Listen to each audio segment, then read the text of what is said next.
Andhra Pradesh aqua రంగం ఇప్పుడు గందరగోళంలో ఉంది. ఒకవైపు అంతర్జాతీయంగా ధరల పతనం, మరోవైపు ఫీడ్ కంపెనీల దోపిడీతో ఆక్వా రైతులు విలువెలాడుతున్నారు. ఎన్నికల సమయంలో హామీల వర్షం కురిపించిన కూటమి నేతలు ఇప్పుడు అధికారం చేపట్టాక ఆక్వా రైతుల సమస్యలను గాలి కొదిలేశారనే విమర్శలు వెల్లువెత్తుతున్నాయి. పాలకొల్లు వేదికగా జరిగిన ఆక్వా రాష్ట్ర స్థాయి సమన్వయ కమిటీ సమావేశంలో రైతులు ప్రభుత్వానికి అల్టిమేటం జారీ చేశారు. సమస్యలు పరిష్కరించకపోతే సమరమేనని హెచ్చరిస్తున్నారు.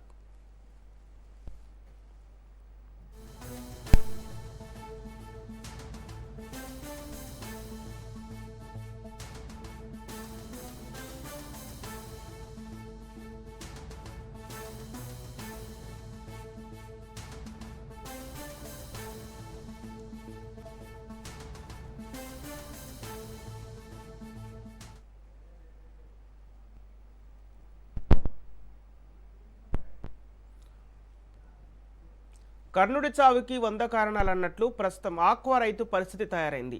ఏపీ ఆర్థిక వ్యవస్థలో కీలక పాత్ర పోషిస్తున్న ఆక్వా రంగం ఇప్పుడు కుదేలవుతుంది. ముఖ్యంగా రొయ్యలు, చేపల మేత ధరలు ఆకాశాన్ని తాకటం రైతులకు శాపంగా మారింది.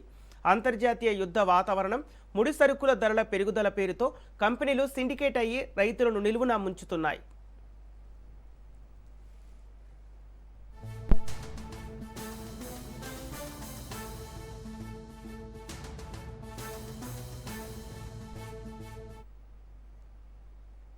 పెట్టుబడి పెరిగినా గిట్టుబాటు ధర దక్కకపోవడం ఒక ఎత్తైతే, వైట్ స్పాట్, ఈఎంఎస్ వంటి వైరస్లు రైతులు కడుపు కొడుతున్నాయి. అప్పులు తెచ్చి సాగు చేస్తే చివరకు దళారుల చేతిలో మోసపోవాల్సి వస్తుందని రైతులు ఆవేదన వ్యక్తం చేస్తున్నారు. కూటమి ప్రభుత్వం అధికారంలోకి వస్తే తమ కష్టాలు తీరుతాయని ఆశించిన రైతులకు నిరాశ మిగిలిందని ఆగ్రహం వ్యక్తం చేస్తున్నారు.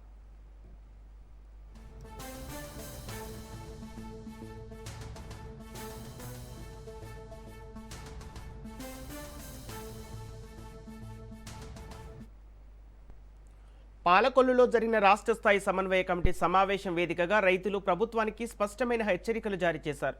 ఫీడ్ రేట్లను నియంత్రించాలని, విద్యుత్ కోతలు లేకుండా చూడాలని డిమాండ్ చేశారు.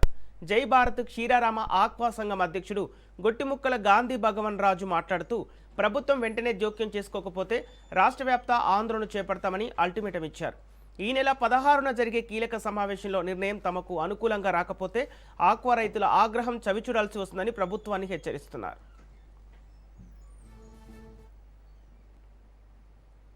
స్టేట్ మెయిన్ కమిటీ కూర్చోవడం జరిగింది. దీనికి అన్ని జిల్లాల నుంచి ప్రతినిధులు హాజరయ్యారు.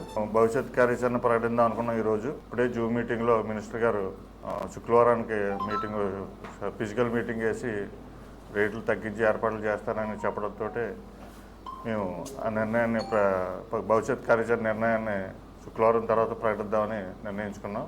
మాకు ఈ 2 నెలల్లో సుమారుగా టన్నుకి 12,000 రూపాయలు సుమారు పెరిగింది.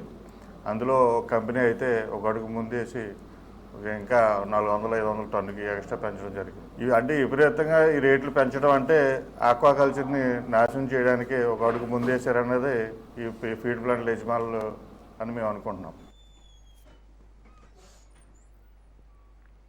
గత 2 రోజుల క్రిందట వనామీ టన్నుకి 8,000 రూపాయలు ఫీడ్ రేటు పెంచి, టైగర్ 10,000 రూపాయలు ఏదైతే పెంచారో దాని మీద రాష్ట్ర వ్యాప్తంగా అన్ని చోట్ల కూడా రైతులు తీవ్ర ఆందోళన చెంది రోడ్ల మీద రావడం జరిగింది. ఏదైతే గతంలో 4 రూపాయలు పెంచి మళ్ళీ ఈరోజు కేజీకి 8 రూపాయలు పెంచడం అనేది చాలా దుర్మార్గపు చర్య అని చెప్పి ప్రతి రైతు భావించి, మరి ఈ దుర్మార్గపు చర్యలను అడ్డుకోవడం కోసం నిన్న రాష్ట్ర వ్యాప్తంగా రోడ్ల మీదకి వచ్చారు.